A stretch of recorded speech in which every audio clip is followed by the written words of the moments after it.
Well, in a very special way really, because most donkeys don't have the choice of going out on the common or living in a nice warm shelter. Off you go with the rest of the gang of the feral donkeys.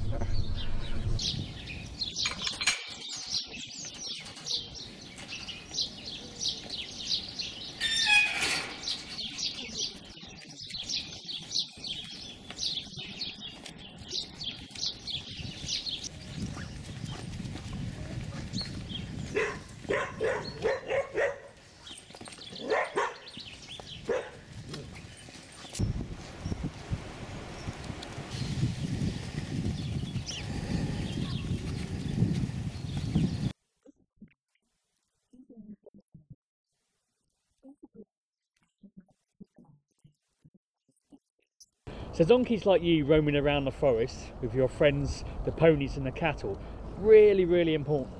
Your munching and your hoof prints create this really diverse habitat that's out here. Because you eat things in different ways and you have different preferences for different sorts of vegetation, it creates a really rich mosaic.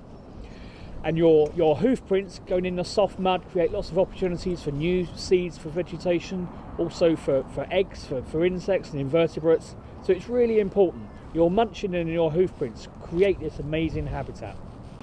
So there's lots of people looking out for you donkeys, looking out for your welfare, and your owners, the commoners, will be looking out for you, coming here a couple of times a week, just checking on your health. We drive about in the lanes in the car because that's easy, we can cover a lot of ground quickly. Then after that it's on foot or on horseback. The adgesters and the verderers are also out and about looking for anything wrong with you, making sure that you're happy and healthy. So it's really important to have veterinary involvement with some routine care.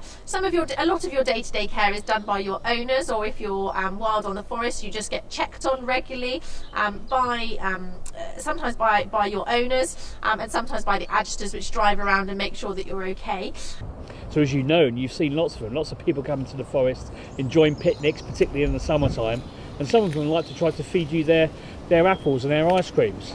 You have been seen up by the ice cream van on Stony Cross, but that would be in the summer. And they might not have been home for breakfast the next day. They're full of ice cream cones probably. And you know that makes you really poorly, doesn't it? It gives you tummy ache. But the people love to do that. It's a bit like feeding a duck in a pond. And I know that you love ice cream too, but you shouldn't have it really, because it's really bad for you and it gives you really bad tummy ache. So you guys really should just be grazing on the forest, eating the forage, the grass, but unfortunately some of the tourists in particular are not good at picking up their litter and taking it home with them, and this does sometimes get left on the forest, and you guys do sometimes like to have a nibble on this. So several years ago now I was called out to one of your friends down in Burley because he had eaten an awful lot of plastic and had a large mass of plastic in his bottom, which took a lot of intensive care and therapy to remove. And if that had gone unnoticed, then almost certainly that poor donkey would have died. So the veterinary care of you donkeys is paid for by the owners. So each of you donkeys is owned by an owner called a commoner, and it's their responsibility to pay for veterinary treatment and the care of you from day to day.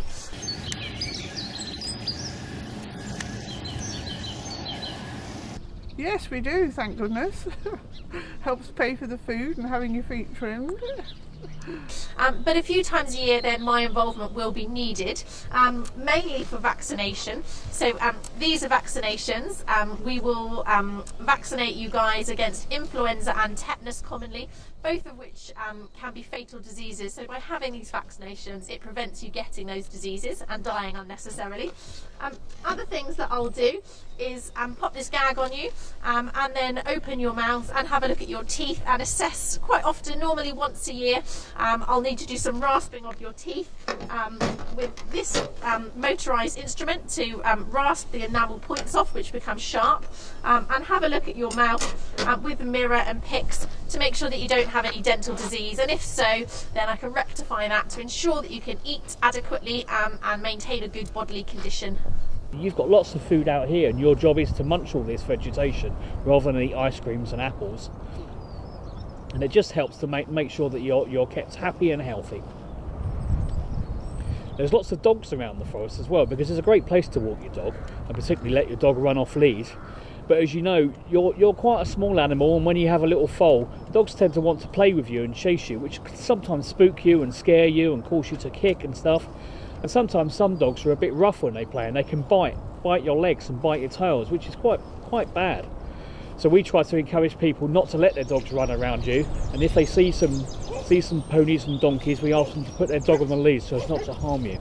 Yeah, occasionally I'll get called out to one of you guys for other injuries such as dog bites. It's quite unusual. Most of the owners around here are very astute and aware of the dangers that may occur if their dog is not controlled and off the lead. So actually dog bites and things are an uncommon reason that I'll get called out to you. So we always encourage all the visitors to treat you with respect and to understand the great job that you do munching on the vegetation out here, and to look after you and care for you, not to let their dogs chase you, not to feed you ice creams and carrots and apples, and just to generally give you a bit of care and attention, not to give you any hassle, and just to leave you peacefully to do your job. And there's also an emergency hotline, so if someone notices that you're injured, they can ring up one of the adjusters and they'll come and make sure that everything's okay with you. Check your feet, check your health, and make sure everything's okay. Anyway, it's been lovely to see you again today. You're doing a really good job, so I'll come back tomorrow and see how you're getting on.